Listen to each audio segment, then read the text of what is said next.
మన మిత్రులందరికీ అధ్యాపక దినోత్సవ శుభాకాంక్షలు. సో రేపు ఇంట్రెస్టింగ్గా ఉండబోతుంది, ఎందుకంటే ఫస్ట్ టైం ఎక్స్పైరీ అనేది గురువారం నుంచి బుధవారంకి తీసుకొచ్చారు. ఎస్పెషల్లీ బ్యాంక్ నిఫ్టీలో మనకి రేపు ఎక్స్పైరీ ఉంది. దాని తర్వాత నిఫ్టీ ఎక్స్పైరీ వచ్చేసరికి గురువారం ఉంది friends. So first time expiry బుధవారం ఉంటుంది. ఎలా ఉందనేది చూద్దాం. అయితే బిగ్ ప్లేయర్స్ వాళ్ళ యొక్క పొజిషన్స్ని ఎక్కడెక్కడ ప్లేస్ చేశారు, ఎక్కడ స్ట్రాంగ్ రెసిస్టెన్స్ ఉండొచ్చు, ఎక్కడ సపోర్ట్ ఉండొచ్చు అనేది ఓపెన్ ఇంట్రెస్ట్ ద్వారా చూద్దాం. దాని తర్వాత based on the market structure ఏంటంటే ఈ యొక్క సపోర్ట్ రెసిస్టెన్స్ లెవెల్స్ కూడా మనం డిస్కస్ చేసుకుందాం. Let's begin. అయితే ముందుగా నిఫ్టీ అనేది మనం చూసుకున్నట్టయితే బిగ్గర్ పిక్చర్ లో ఈ యొక్క మంచి బుల్లిష్ క్యాండిల్ ఫార్మేషన్ జరిగింది. దాని తర్వాత చక్కగా ట్రెండ్ లైన్ ఏదైతే ఉందో ఆ ట్రెండ్ లైన్ ని బ్రేక్అవుట్ చేసుకొని రీటెస్ట్ కూడా చేసింది. బట్ అబ్జర్వ్ చేస్తే మనకి లాస్ట్ 2 days నుంచి కూడా ఇండికేషన్ క్యాండిల్ ఫార్మేషన్ జరుగుతుంది. ప్రీవియస్ గా కొద్దిగా ఈ లెవెల్ దగ్గర రెసిస్టెన్స్ ఉంది ఫ్రెండ్స్. ఒకవేళ రేపు కన్నా బ్రేక్అవుట్ అయితే మనకి అప్ సైడ్ మొమెంటం అనేది రావచ్చు. ఒకవేళ రేపు కన్నా రిజెక్షన్ జరిగిందంటే మళ్ళీ ఈ యొక్క ట్రెండ్ లైన్ దాకా రిజెక్షన్ అనేది జరగవచ్చు. ఓకే, ఎనీహౌ ఇక ఫిన్ నిఫ్టీలో వెరీ ఇంట్రెస్టింగ్ గా కనిపిస్తుంది. ముఖ్యంగా ఏంటంటే ఈ యొక్క ఓపెన్ ఇంట్రెస్ట్ లెవెల్ ఏదైతే మనం మాట్లాడుకున్నామో ఆ లెవెల్ ని వైలేట్ చేసింది ఫ్రెండ్స్. ఓకే, సో దాని గురించి కూడా డిస్కస్ చేద్దాం. ఓకే, నిఫ్టీ విషయానికి వస్తే అవర్లీ టైం ఫ్రేమ్ కి వెళ్దాం. అవర్లీ టైం ఫ్రేమ్ లో ఇవన్నీ కూడా ఏంటంటే మనం నిన్న డిస్కస్ చేసుకున్న లెవెల్స్ ఈ రోజు ఏం కాదు. మనకి చక్కగా ట్రెండ్ లైన్ బ్రేక్అవుట్ అయింది. అక్కడ నుంచి మళ్ళీ మార్కెట్ అనేది పైకి వెళ్ళి మనం అనుకున్నాం 19,577 దగ్గర మనకి మార్కెట్ స్ట్రక్చరల్ గా రెసిస్టెన్స్ లెవెల్ ఉందని చెప్పేసి ఎగ్జాక్ట్ గా ఈ రోజు అదే లెవెల్ దగ్గర ఏంటంటే మార్కెట్ స్ట్రక్ అయింది. అండ్ ఆఫ్ కోర్స్ ఏంటంటే ప్రీవియస్ గా గ్యాప్ ఏదైతే అయిందో ఆ గ్యాప్ అయితే ఫిల్ చేసుకొని మళ్ళీ అదే లెవెల్ దగ్గర ఉంది. సో మొత్తం మీద ఏంటంటే మనం డిస్కస్ చేసుకుంటున్న లెవెల్స్ ని మార్కెట్ అనేది కొంత వాటికి రెస్పెక్ట్ అనేది చేస్తుంది. అట్లీస్ట్ 80% అన్న అనుకోవచ్చు మనం, రైట్. అయితే ఓపెన్ ఇంట్రెస్ట్ అనేది ఏ విధంగా బిల్డప్ చేశారు అనేది నిఫ్టీలో చూస్తే కరెంట్ వీక్ వెళ్దాం. చూడండి, ఇక్కడ మనకి ఈ రోజు డేట్ ఎంత, 5వ తారీఖు. నిఫ్టీలో మాత్రం మనకి 7th ఉంది ఎక్స్పైరీ, రైట్. అది మారలేదు, గురువారం. అయితే ఓపెన్ ఇంట్రెస్ట్ సపోర్ట్ వచ్చేసరికి 19,400 దగ్గర కనిపిస్తుంది. సో ఫ్రెండ్స్, మార్కెట్ లో కొద్దిగా బుల్లిష్ సెంటిమెంట్ అనేది జనరేట్ అవుతున్నట్టు తెలుస్తుంది. ఎందుకంటే 19,300 దగ్గర ఇంత ముందు సపోర్ట్ ఉంది. ఇప్పుడు అది కాస్త 19,400 దగ్గరకు తీసుకొచ్చారనమాట. కొద్దిగా పైకి షిఫ్ట్ చేసుకున్నారు. అదేవిధంగా రెసిస్టెన్స్ ప్రీవియస్ గా మనం చూసింది అయితే 19,600. సో చూద్దాం ఆ లెవెల్ అనేది ఎలా ఉందని చెప్పేసి. 19,600 అయితే మనం కన్సిడర్ చేసుకోవద్దు ఫ్రెండ్స్, ఓకేనా. ఎందుకంటే పుట్స్ కూడా ఉన్నాయి. మనకైతే 19,700 అయితే కంఫర్టబుల్ గా అనిపిస్తుంది. సో ఇది కూడా కొద్దిగా షిఫ్ట్ జరిగింది. సో ఆబ్వియస్ గా మార్కెట్ ని ప్లేయర్స్ అందరూ కూడాను బుల్లిష్ వ్యూలోనే చూస్తున్నారు. Especially mid cap small cap చాలా స్ట్రాంగ్ గా ర్యాలీ జరుగుతున్నాయి.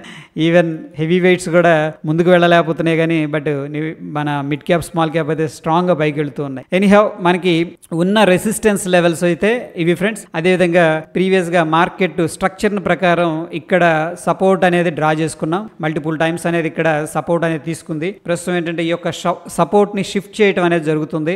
ప్రీవియస్ గా ఏదైతే నెక్ లైన్ ఉందో W pattern neck line friends, మనకి చూస్తే బిగ్గర్ పిక్చర్ లో డబ్ల్యూ ప్యాటర్న్ బ్రేక్అవుట్ అయితే జరిగింది, ఓకేనా. సో 19,450. సో రౌండ్ గా ఏంటంటే నేను ఈ యొక్క లెవెల్స్ అనేది ఒకసారి నోట్ చేస్తున్నాను. 19,700 అనేది మనకు ఉన్న రెసిస్టెన్స్ లెవెల్. ఇమీడియట్ గా మనకున్న రెసిస్టెన్స్ వచ్చేసరికి 19,584 అనమాట. ఇది ఈ లెవెల్, ఓకే. ఈ రెండు కూడా రెసిస్టెన్స్ లెవెల్. సపోర్ట్ విషయానికి వస్తే 19,453.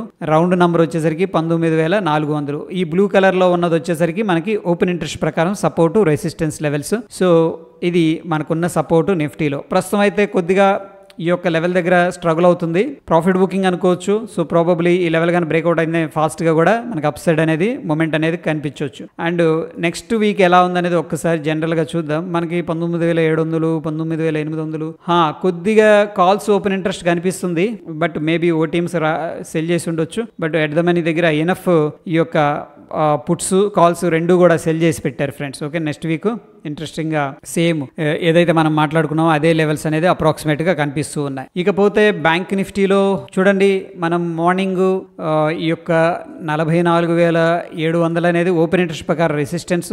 Based on the market structure వచ్చేసరికి 44,954. ఈ రెండు కూడా రెస్పెక్ట్ చేసింది. మనకి ఈ లెవెల్ అయితే బ్రేక్ చేయలేదు. అండ్ డౌన్ సైడ్ అయితే ఈ లెవెల్స్ ఉన్నాయి. అండ్ ఒకసారి ఓపెన్ ఇంట్రెస్ట్ అనేది చెక్ చేద్దాం friends. Current open interest select చేసుకుందాం. అండ్ ఇక్కడ చూడండి, డేట్ అనేది మారిపోయింది. బ్యాంక్ నిఫ్టీ విషయానికి వచ్చేసరికి మనకి ఎక్స్పైరీ 6th అనమాట. అంటే ఈ రోజు 5, రేపు 6, రైట్. కరెంట్ కరెంట్ వీక్ అనేది మనం చూసుకున్నట్టయితే చాలా సిగ్నిఫికెంట్ గా కాల్స్ అనేది సెల్ చేశారు. రైట్, ప్రస్తుతానికి 45,000 రౌండ్ నెంబర్ అనేది మనం తీసుకుందాం. 45,000 కొద్దిగా షిఫ్ట్ చేశారు ఫ్రెండ్స్, ఇక్కడ నుంచి దూరంగా వెళ్ళిపోయారు. ఆఫ్ కోర్స్ ప్రతి స్ట్రైక్ దగ్గర ఉన్నారు, అట్లా ఏం లేదు. ప్రతి స్ట్రైక్ దగ్గర అయితే రెసిస్టెన్స్ అనేది క్రియేట్ అయింది. సో ప్రాబబ్లీ టఫ్ గా ఉండే ఎక్స్పైరీ అవ్వచ్చు రేపు, అంటే I mean pure side ways పెడతారేమో చూద్దాం. అండ్ నెక్స్ట్ మనకి వచ్చేసరికి ఇది వచ్చేసరికి రెసిస్టెన్స్ లెవెల్, సపోర్ట్ బిగ్గర్ గా మనకి 44 దగ్గర ఉన్నారు. So safe side first time కదా, అందుకని దగ్గరగా ప్రీవియస్ ఏదైతే సపోర్ట్ ఉందో అదే లెవెల్ అనేది ఉంచారు. కానీ కాల్స్ అనేది కొద్దిగా దూరంగా షిఫ్ట్ చేశారు, ఎందుకంటే మార్కెట్ లో కొద్దిగా మొమెంటం అనేది కనిపిస్తుంది కాబట్టి. ఇప్పుడు నేనేం చేస్తున్నానంటే మార్కెట్ స్ట్రక్చర్ ప్రకారం సపోర్ట్ రెసిస్టెన్స్ ని డ్రా చేసే ప్రయత్నం చేస్తున్నాను. ప్రస్తుతానికి మనకున్న మార్కెట్ స్ట్రక్చర్ ప్రకారం ఉన్న లెవెల్స్ ఈ రెండు ఫ్రెండ్స్, ఓకేనా. దీన్ని 2 కి మారిస్తే సరిపోతుంది. రైట్, సో ప్రస్తుతానికి మార్కెట్ ఒక రేంజ్ లో ఉంది అండ్ రెసిస్టెన్స్ వచ్చేసరికి 45,000 రౌండ్ నంబరు, అదేవిధంగా 44,670 అనేది ఇమీడియట్ గా ఉన్న రెసిస్టెన్స్ లెవెల్. ఇకపోతే మనకి సపోర్ట్ లెవెల్ వచ్చేసరికి 44,310 అండ్ ఓపెన్ ఇంట్రెస్ట్ ప్రకారం 44,000 దూరంగా వెళ్ళారు. ఫస్ట్ ఎక్స్పైరీ కదా, సేఫ్ సైడ్ ప్లే చేద్దాం అనుకున్నారేమో. ప్రస్తుతానికి ఏంటంటే 45,000 44,000 గ్యాప్ తో ఏంటంటే దూరంగా ఈ యొక్క ఓపెన్ ఇంట్రెస్ట్ అనేది బిల్డప్ అయింది. ఈ రెండు కూడా మనకు కనిపిస్తున్న support levels friends, very clear గా ఉంది ఇక్కడ దాకా అయితే. నౌ ఏంటంటే దీని గురించి డిస్కస్ చేసుకుందాం, ఫిన్ నిఫ్టీ గురించి. ఫిన్ నిఫ్టీలో ఒక ఇంట్రెస్టింగ్ పాయింట్ అనేది జరిగింది. అదేంటంటే మనకి ఏదైతే ప్రీవియస్ గా ఓపెన్ ఇంట్రెస్ట్ మార్క్ చేసుకున్నామో ఆ లెవెల్ 19,750, ఆ లెవెల్ ని వైలేట్ చేశారు ఫ్రెండ్స్. ఇక్కడ ఏం జరిగిందంటే బ్రేక్ డౌన్ చేశారు, but end of the day అయితే పైకి వెళ్ళారు. బట్ బ్రేక్ డౌన్ చేసిన తర్వాత మనకి ఏదన్నా మూమెంట్ వచ్చిందా లేదా అనేది ఒకసారి చెక్ చేద్దాం, ఎందుకంటే ఇంపార్టెంట్ లెవెల్ కదా. సో ఇక్కడ జనరల్ గా ఏం చేశారు, చాలా మంది సెల్ చేశారు. ఏం సెల్ చేశారు, పుట్స్ సెల్ చేశారు. మార్కెట్ ఈ లెవెల్ బ్రేక్అవుట్ అవ్వదు కిందకి అని చెప్పేసి, బట్ బ్రేక్అవుట్ అయింది కదా. అప్పుడు వీళ్ళు ఏం చేస్తారంటే రికవర్ చేస్తారు అన్నమాట. ఓకే నేను రాంగ్ అయ్యానని చెప్పేసి వెంటనే రికవర్ చేస్తారు. సో ఒకసారి 15 మినిట్స్ టైం ఫ్రేమ్కి వెళ్ళి చెక్ చేద్దాం. సో ఫ్రెండ్స్ ఇక్కడ చూడండి, మనకి ఏంటంటే క్లియర్ గా సపోర్ట్ తీసుకుంది, బట్ ఫైనల్ గా వెరీ బిగ్ క్యాండిల్ అనమాట. అందుకే ప్రైస్ యాక్షన్ కూడా మనం అబ్జర్వ్ చేయాల్సి ఉంటుంది ప్యారలల్ గా. ప్రైస్ యాక్షన్ ప్రకారం వెరీ బిగ్ క్యాండిల్. ఆబ్వియస్లీ అక్కడ నుంచి బ్రేక్ అయిన తర్వాత మనకి ఎంతో కొంత ప్రాఫిట్ అనేది రావడం జరిగింది, ఎందుకంటే ఈ రోజు ఎక్స్పైరీ కాబట్టి ప్రీమియం అల్ట్రా లో ఉన్నాయి. సో దగ్గర మనకి ఈ యొక్క 34 పాయింట్లు, అంటే దగ్గర 18 పాయింట్లు అనేది మార్కెట్ డ్రాప్ అయింది. దీంట్లో ఒక 15 పాయింట్స్ వేసుకున్నా సరే ఇంటూ లాట్ సైజ్ వచ్చేసరికి 40 అనమాట. ఎందుకు 15 పాయింట్స్ అంటున్నాం ఎంత పడిపోతే అంటే, యాక్చువల్గా ఎడ్దామని ఆప్షన్ తీసుకుంటే దాని యొక్క డెల్టా 0.5 ఉంటుంది. ఒకవేళ మనకి ఇందులో 34 పాయింట్స్ కదా, దాన్ని నేను 30 పాయింట్స్ గా తీసుకున్నాను. డెల్టా 0.5 అంటే అట్లీస్ట్ 15 పాయింట్స్ అనేది మనకి ప్రాఫిట్ అనేది రావాలి, ఏది పుట్టు బై చేస్తే ఈ క్యాండిల్ తరువాత. ఎనీహౌ ఇక్కడ నుంచి కూడా మళ్ళీ ఈ యొక్క లెవెల్ అనేది చూడండి, ప్రీవియస్ గా మార్కెట్ స్ట్రక్చర్ అయితే రెస్పెక్ట్ చేసింది. ఇది ఒక జోన్ అనమాట. జోన్ అని ఎందుకు అంటున్నానంటే మార్కెట్ ఎప్పుడైతే ఈ లెవెల్ కి వచ్చిందో 19,700 అనమాట, కరెక్ట్ గా ఆ లెవెల్ దగ్గర సపోర్ట్ పెట్టారు. మళ్ళీ మార్కెట్ ఏం చేసిందంటే ఈ యొక్క ఓపెన్ ఇంట్రెస్ట్ లెవెల్ ని దాటి కిందకు వచ్చి మార్కెట్ స్ట్రక్చరల్ గా 19,700 దగ్గర స్ట్రాంగ్ సపోర్ట్ ఉంది, అక్కడ తగిలి వెంటనే ఏంటంటే పైకి వెళ్ళటం అనేది జరిగింది. But end of the day 19,715 పైన క్లోజింగ్ ఇచ్చారనమాట. సో ఎనీహౌ ప్రస్తుతం అయితే ఇది అడ్జస్ట్ చేసుకుందాం. ఈ రెండు లెవెల్స్ అనేది డిలీట్ చేస్తున్నాను. Okay fine. అయితే ఓపెన్ ఇంట్రెస్ట్ ఎలా ఉందనేది ఒకసారి చూద్దాం. And Fin Nifty weekly current week వెళ్దాం. ఇది ఈ రోజు అయితే అయిపోయింది. సో ఎడదామని కాలు పుట్టు రెండు కూడా సెల్ చేసినట్టు ఎక్కువగా తెలుస్తుంది. అదేవిధంగా మనం నెక్స్ట్ వీక్ అనేది సెలెక్ట్ చేసుకుంటే 19,800 రెసిస్టెన్స్ ఉంది ఫ్రెండ్స్, పెద్ద రెసిస్టెన్స్ ఉంది. బట్ పుట్స్ కూడా ఉన్నాయి, అందుకని మనం 20,000 రౌండ్ నెంబర్ తీసుకోవచ్చు. అండ్ 19,000 ఈ మధ్యలో ఎక్కడ సపోర్ట్ అయితే కనిపించట్లేదు. ఓకేనా, నాకైతే 19,400 అండ్ 20,000 అనేది కనిపిస్తుంది. 19,400 ఇంత డిస్టెన్స్ వెళ్ళిపోయారు. ఒకసారి దగ్గరలో మనం చూస్తుంది కరెక్టేనా. నెక్స్ట్ ఫిన్ నిఫ్టీ ఇది సేమ్ అంతే ఉంది. ఓకే ఎనీహౌ మనం ఏంటంటే ఇమీడియట్ గా ఉన్న రెసిస్టెన్స్ 19,850 తీసుకుందాం. ఇమీడియట్ గా ఉన్న సపోర్ట్ 19,600 తీసుకుందాం. 19,850 అనేది ఇమీడియట్ గా ఉన్న రెసిస్టెన్స్. ప్రీవియస్ గా ఏదైతే రెసిస్టెన్స్ ఉందో ప్రస్తుతం అదే రెసిస్టెన్స్ ని మళ్ళీ వాళ్ళు ఏంటంటే యాడ్ చేసుకున్నారు. ఆ లెవెల్స్ దగ్గర మాత్రం సెల్లింగ్ చేస్తున్నట్టు తెలుస్తుంది. ఇకపోతే 19,600 అనేది మనం సపోర్ట్ తీసుకుందాం, ఎందుకంటే ఇంత డిస్టెన్స్ వెళ్ళకూడదు మనం.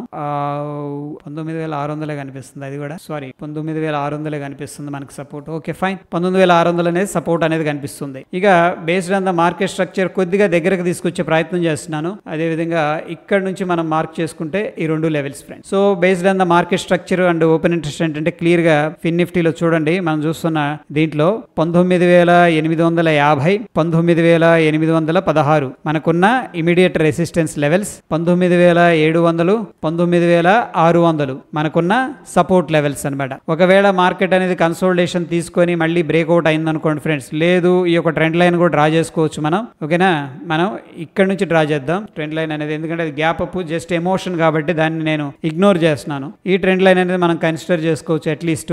ఒకవేళ మార్కెట్ అనేది టైం స్పెండ్ చేసి వెళ్ళిందంటే నెక్స్ట్ ఇమీడియట్ గా రెసిస్టెన్స్, దాని తర్వాత 19,850 అనేది బొంబాట్ చేసే అవకాశం ఉంది. ఓకేనా, ఒకవేళ మార్కెట్ ఈ లెవెల్ దగ్గర కానీ కన్సోలిడేషన్ తీసుకొని బ్రేక్ డౌన్ జరిగితే 19,700, నెక్స్ట్ మనకేంటంటే 19,600కి రావడం అనేది జరుగుతుంది. ఈ లెవెల్స్ అయితే క్లియర్ అనుకుంటున్నాను. దాని తర్వాత వెరీ ఇంట్రెస్టింగ్ ఏంటంటే ఫ్రెండ్స్ మిడ్ క్యాప్ అనమాట. మిడ్ క్యాప్ లో మీరు అబ్జర్వ్ చేస్తున్నారో లేదో, మనం ఎవ్రీడే కూడా మాట్లాడుకుంటుంది ఏంటంటే mid cap and small cap బుల్లిష్గా ఉంది అని చెప్పేసి అనుకుంటున్నాం. సో మనకి రెసిస్టెన్స్ అయితే మనం మార్క్ చేసుకుంటున్నాం బేస్డ్ ఆన్ ద మార్కెట్. ఏది రీసెంట్ స్ట్రక్చరు ప్రీవియస్గా అంటే హిస్టారికల్గా దీనికి ఎటువంటి రెసిస్టెన్స్ లేదు ఫ్రెండ్స్. కావాలంటే ఒకసారి మంత్లీ చార్ట్కి వెళ్దాం, ఎక్కడ రెసిస్టెన్స్ లేదు. ఇవన్నీ ఆఫ్ చేస్తున్నాను చూడండి. ఇదేంటంటే ఇప్పుడు ప్రీవియస్గా రెసిస్టెన్స్ ఎక్కడ ఉందంటే ఈ లెవెల్ దగ్గర ఉంది, 8,000 దగ్గర. అది 8,000 జూన్ 23 అంటే ఈ సంవత్సరం బ్రేక్అవుట్ అయిపోయింది ప్రీవియస్ రెసిస్టెన్స్. అక్కడ నుంచి కూడా అసలు ర్యాలీ మామూలుగా లేదు, స్ట్రాంగ్గా వెళ్ళిపోతుంది. ఓకే, అందుకే మనకేంటంటే రెసిస్టెన్స్ కంటే కూడా సపోర్ట్ మీద ఎక్కువ ఫోకస్ చేయాలి, అంటే ఎక్కువ బయర్స్ ఇంట్రెస్ట్గా ఉన్నారనమాట. ఓకే, ఎనీహౌ ఉంది అలాగా. దాని తర్వాత 1 hour టైం ఫ్రేమ్కి వెళ్దాం. వెళితే 15 minutesకి వెళ్దాం. ఓకేనా, సో మనం ఏవైతే లెవెల్స్ రీసెంట్గా మార్క్ చేసుకున్నాం వాటి గురించి ఒక్కసారి డిస్కస్ చేద్దాం. ఈ యొక్క లెవెల్స్ ఏదైతే మనం మార్క్ చేసుకున్నాం రెసిస్టెన్స్ కదా, వాళ్ళు ఏం చేశారంటే ఇది డైరెక్ట్ గ్యాప్ అప్ చేశారనమాట. దీన్ని రన్నింగ్ గ్యాప్ అప్ అంటాం మనం. ఓకే, మార్కెట్ మొమెంటంలో ఎంతూజియాజం యాంగ్జైటీ ఉంటుంది కదా, అదనమాట. ఇక్కడ గ్యాప్ అప్ చేశారు, ఏదో మిస్ అయిపోతున్నాం అన్నట్టు గ్యాప్ అప్ చేశారు. మేబీ మార్కెట్ వీక్గా ఉన్నప్పుడు ఇవన్నీ కూడా ఫిల్ చేయొచ్చు. ఒక్కొక్కసారి అదే రోజు ఫిల్ చేయొచ్చు వీక్గా ఉంటే, లేదా మార్కెట్ బేరిష్లో ఉంటుంది కదా, అప్పుడు ఈ యొక్క లెవెల్స్ దగ్గరకు వచ్చి కొద్దిగా సపోర్ట్ అనేది తీసుకొని బౌన్స్ అవ్వడం అనేది జరుగుతూ ఉంటుంది అనమాట. ప్రస్తుతం మనం చూసుకున్నట్లయితే ఈ యొక్క లెవెల్ డైరెక్ట్గా బ్రేక్అవుట్ చేశారు, ఈ రెసిస్టెన్స్ ఏం లేదు ఇక్కడ. ఓకే, అందుకే మనం ఏమంటామంటే మొమెంటం లేకపోతే trend is our friend. Trend స్ట్రాంగ్గా ఉందనుకోండి, అదే డైరెక్షన్లో ఉండడానికి మనం ప్రయత్నించాలి. అంతేగాని ఇక్కడికి వెళ్ళి నేను సెల్ చేస్తాను, ఇక్కడికి వెళ్ళి సెల్ చేస్తాను, ఇక్కడ సెల్ చేస్తాను అంటే కుదరదు. ఎందుకంటే వాళ్ళు డ్రైవర్ సీట్లో బుల్ ఉన్నాడు. ఓకేనా, రైట్. అయితే ఇక్కడ 8,975 ఓపెన్ ఇంట్రెస్ట్ ఎవరైతే సెల్ చేశారో మేబీ వాళ్ళందరూ కూడా రికవర్ చేసి ఉంటారు. ఇక్కడ మనం ఎలా డెసిషన్ తీసుకోవచ్చు అంటే, ఇంతకుముందు చెప్పుకున్నాం గ్యాప్ అప్ అయింది. ఫస్ట్ 5 minutes కానీ 15 minutes కానీ సాలిడ్గా అనిపిస్తే మనం ఏం చేయొచ్చు, ఈ యొక్క లెవెల్ పైన ఎంట్రీ తీసుకోవచ్చు. ఈ లెవెల్ కింద ఇనీషియల్గా స్టాప్ లాస్ అనేది పెట్టుకొని మనకి ఎప్పుడైతే ప్రాఫిట్స్ వస్తాయో దెన్ ఏంటంటే ట్రయల్ అనేది చేసుకోవచ్చు, లేదా పార్షియల్ ఎగ్జిట్ అనేది తీసుకోవచ్చు. ఓకే, వెరీ గుడ్ చార్ట్ అనమాట ఇది ఎక్స్ప్లెనేషన్ కోసం. ఇక మనకి ఈ లెవెల్స్ అనేది ఇక అవసరం లేదు ఫ్రెండ్స్ డౌన్ సైడ్. ఓకేనా, ఫైన్. దాని తర్వాత మిడ్ క్యాప్ ఓపెన్ ఇంట్రెస్ట్ అనేది ఒకసారి చూద్దాం ఎలా ఉందని చెప్పేసి. Mid cap Nifty weekly current week 11th expiry మనం చూసుకున్నట్టయితే స్ట్రాంగ్ సపోర్ట్ ఎక్కడుందంటే 8,925. ఐ థింక్ డిలీట్ చేసినట్టున్నాం మనం. Okay, fine. 8,925 అనేది మనకి స్ట్రాంగ్ సపోర్ట్ అనమాట. 11th ఎక్స్పైరీ ఉంది ఇది 8,925. సో ప్రాబబ్లీ ఏంటంటే మార్కెట్ స్ట్రక్చర్ కూడా ఇక్కడ దగ్గర ఉందన్నమాట. సో ఈ యొక్క లెవెల్ అనేది చాలా దూరం ఉంది. ఇది దగ్గరలో ఏమైనా ఉన్నాయా? 8,950 మార్క్ చేసుకుందాం ప్రస్తుతానికి. మార్కెట్ స్ట్రక్చర్ కూడా సపోర్ట్ చేస్తుంది కాబట్టి రైట్, ఎందుకంటే మరీ డిస్టెన్స్ అయిపోయింది అది. దాని తర్వాత రెసిస్టెన్స్ విషయానికి వస్తే 9,100కి వెళ్ళిపోయారు. సో 50 points పైకి వెళ్ళిపోయారు. ఓకేనా, 9,100కి ప్రస్తుతం ఏంటంటే సెల్ చేయాలి అనుకున్న వాళ్ళు మేబీ హెడ్జింగ్ ఏదైనా తీసుకొని సెల్ చేసి ఉండొచ్చు బహుశా. ఓకే, ఎనీహౌ ప్రస్తుతం మనకున్న నేనైతే సపోర్టు ఈ లెవెల్ దగ్గరే ఉంచుతున్నాను అండ్ సపోర్ట్ అయితే షిఫ్ట్ చేస్తున్నాను. సారీ, ఇక్కడ మంచి లెవెల్ అనేది కనిపిస్తుంది మనకి స్ట్రక్చరల్ గా. సో ప్రాబబుల్లీ ఒకవేళ పుల్ బ్యాక్ వస్తే మనం వాచ్ చేయాల్సిన లెవెల్ వచ్చేసరికి 9,022. అదేవిధంగా ఓపెన్ ఇంట్రెస్ట్ ప్రకారం మనకున్న సపోర్ట్ వచ్చేసరికి 8,950. అదేవిధంగా మనకున్న రెసిస్టెన్స్ వచ్చేసరికి 9,100. ప్రస్తుతం ఏంటంటే based on the market structure మనకి నో రెసిస్టెన్స్ ఫ్రెండ్స్. ఓకేనా, ఇక్కడ ఎక్కడ కనిపించట్లేదు క్లియర్ గా, అందుకని మార్క్ చేయట్లేదు. ఈ 3 లెవెల్స్ అనేవి మనకున్న ఇంపార్టెంట్ లెవెల్స్ అనమాట. Okay, so probably next week ఎలా ఉందనేది ఒకసారి చూద్దాం. ప్రస్తుతానికి 9,000 దగ్గర సెల్ చేస్తున్నారు. 9,000 అంటే అప్రాక్సిమేట్ గా ఇక్కడ అనమాట. ఏది నెక్స్ట్ వీక్ గురించి మనం మాట్లాడుకోవాల్సి వస్తే వాళ్ళు ఏం చేస్తున్నారంటే ఈ ప్రైస్ దగ్గర అయితే సెల్ చేస్తున్నారు, అంటే ఇది సపోర్ట్ అని చెప్పేసి మీనింగ్ అనమాట. ఇది నెక్స్ట్ వీక్ డేటా. ఇది 9,050 దగ్గర కొద్ది మంది సెల్ చేశారు. ఇది స్పాట్ దగ్గర ప్రస్తుతం ఏదైతే ఉందో ఈ దగ్గర కొద్దిగా అయితే స్పాట్ దగ్గర సెల్ చేశారనమాట. కొంతమంది క్యాలెండర్ స్ప్రెడ్స్ కూడా యూస్ చేస్తారు. అందుకని మనం ఏంటంటే డైరెక్ట్గా ఇది రెసిస్టెన్స్ అని చెప్పేసి చెప్పకూడదు. ఎందుకంటే ఇక్కడ స్పాట్కి దగ్గరకు ఉంది కాబట్టి మనం ఎప్పుడు కూడా కన్సిడర్ చేసుకోకూడదు. మేబీ 1-2 కేసుల్లో వర్కౌట్ అవ్వచ్చు కానీ but that is not correct way అనమాట. సో ఇవి ప్రస్తుతం మనకున్న అప్డేట్స్ ఫ్రెండ్స్. దీనికి సంబంధించిన ఎటువంటి డౌట్స్ ఉన్నా సరే కింద కామెంట్ రూపంలో తెలియజేయండి. డెఫినెట్గా నేను ఆన్సర్ చేస్తాను. అండ్ మనం పెడుతున్న ఎఫర్ట్స్, మనం ఇస్తున్న ఇన్ఫర్మేషన్ మీకు ఎంతో కొంత హెల్ప్ అవుతుందంటే మీ యొక్క లైక్ ద్వారా మన ఛానల్ని సపోర్ట్ చేస్తూ ఉండండి. అండ్ కొత్త వాళ్ళు చూస్తూ సబ్స్క్రైబ్ చేసుకోకపోతే మన ఛానల్ని తప్పకుండా సబ్స్క్రైబ్ చేసుకోండి ఫ్రెండ్స్. మరొక ఎపిసోడ్లో మళ్ళీ కలుసుకుందాం. Stay tune. ధన్యవాదాలు.